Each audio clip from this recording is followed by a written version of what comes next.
Assalamualaikum warahmatullahi wabarakatuh. Perkenalkan, nama saya Cika Lora Ramayani dari program studi Ilmu Komunikasi jurusan Ilmu Komputer dengan NIM A1520240303. Di sini saya akan mempresentasikan dari tugas mata kuliah Public Speaking yang dimana menggunakan pengalaman pribadi yang bertema mengatasi nilai ujian rendah meskipun sudah belajar keras menggunakan model IDEI Problem Solving Public Speaking. Pertama ada pendahuluan. Model IDEI dalam public speaking adalah kerangka atau struktur presentasi yang digunakan untuk menyampaikan pesan secara sistematis dan meyakinkan, terutama dalam presentasi pemecahan masalah.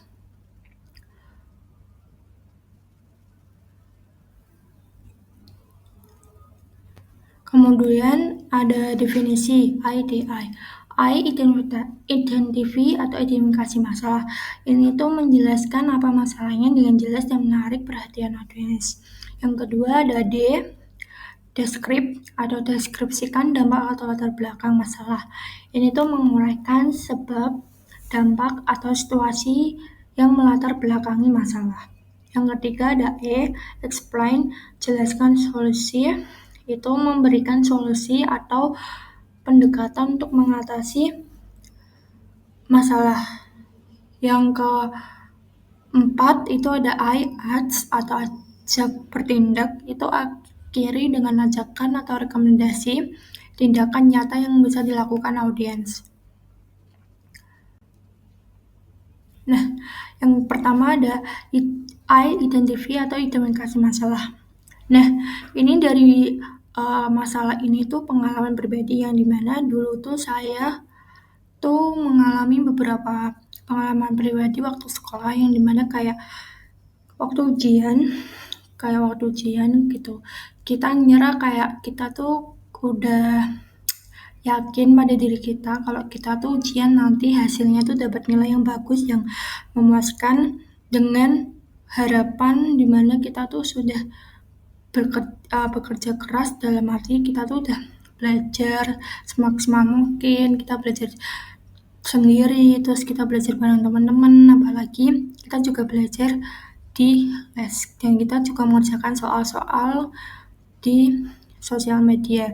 Nah, itu kayak itu meyakinkan diri kita tuh kayak bisa mendapatkan nilai yang baik. Namun dengan keyakinan itu kayak pudar karena hasilnya tidak memuaskan dan itu kurang menerima pada diri kita. Nah, ini tuh masalahnya tuh yang pertama ada banyak siswa merasa sangat belajar keras tapi hasil ujian tetap rendah.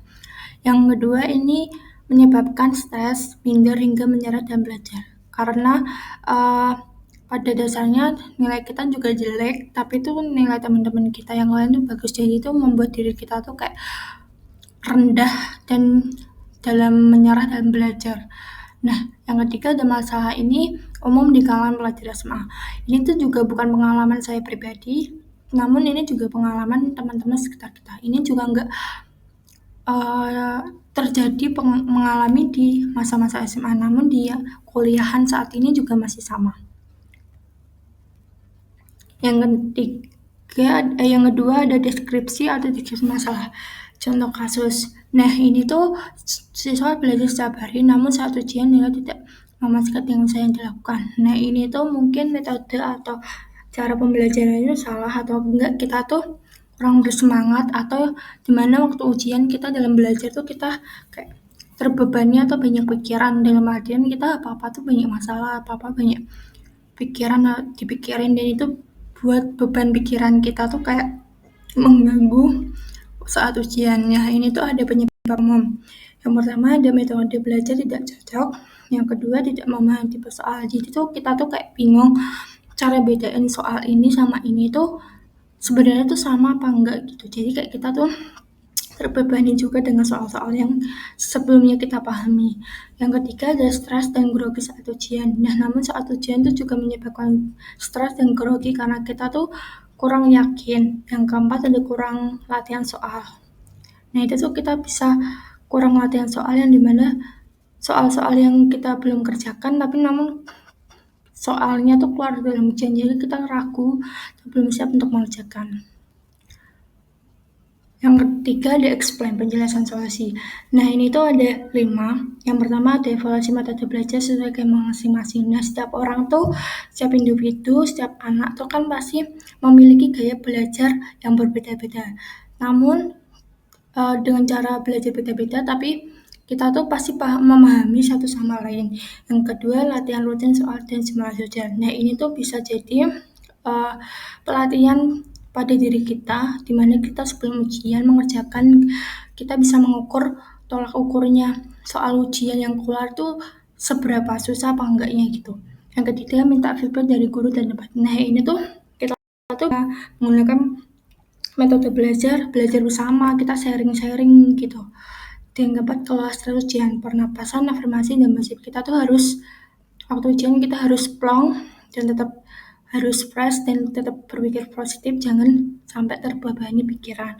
Yang kelima itu ada gunakan teknik belajar aktif. Itu kayak kita bisa membuat midmat atau mengajar orang lain atau meminta pembelajaran dari orang lain gitu buat menjelaskan apa yang kita belum pahami. Kemudian ada ACT atau tindakan nyata. Nah, ini tuh kita tuh bisa menggunakan buat jadwal belajar dengan teknik Pomodoro, yang dimana kita harus mengeluangkan waktu dan membagi belajar antara belajar, main, sama cara. Yang kedua, evaluasi mingguan, apa yang dipahami dan belum bentuk kelompok belajar kecil. Nah, yang keempat, gunakan aplikasi belajar ruang guru, Kuiper, YouTube, dan Edu. Dan yang kelima, ada latihan soal di bawah waktu yang terbatas. Dan ini juga membuat untuk mengukur diri kita tuh mengerjakan soal tuh sampai seberapa.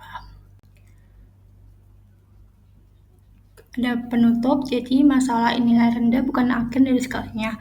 Temukan cara belajar yang cocok dengan diri sendiri, terus evaluasi, bertanya, dan jangan menyerah.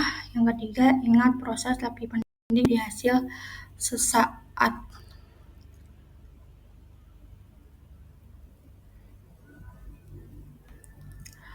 Terima kasih dari saya. Mohon maaf bila ada kekurangan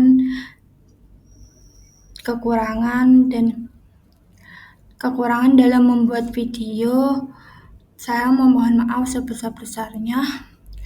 Mohon maaf sekali lagi. Assalamualaikum warahmatullahi wabarakatuh.